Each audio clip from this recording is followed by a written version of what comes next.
Kanchan Raj Muzaffarpur.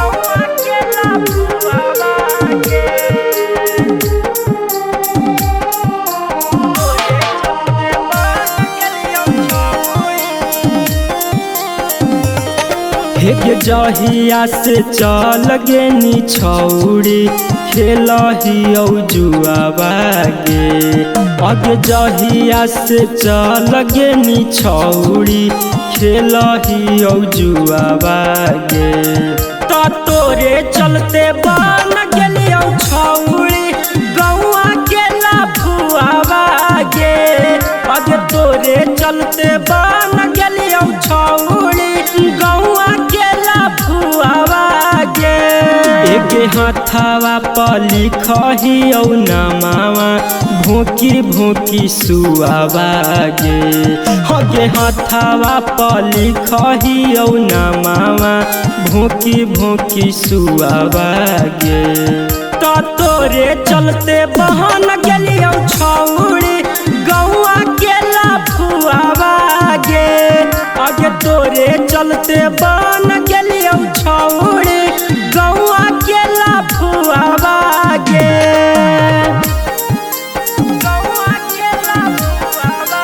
DJ Kanchan Raj Muzaffarpur.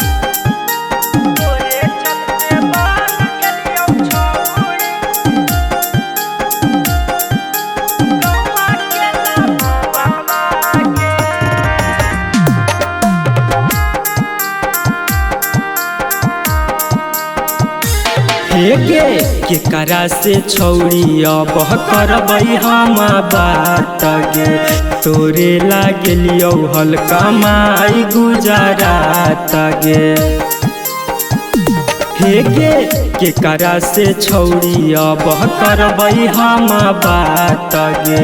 तोरे लागलियो हल्का माई गुजरात गे। जिनगी लटकनी जैसे लटक छपर पर के भुआवा गे।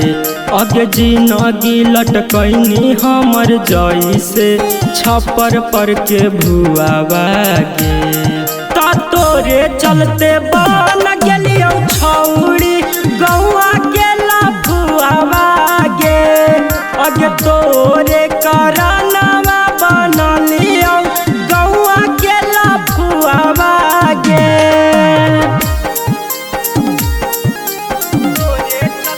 डीजे कंचन राज मुजफ्फरपुर।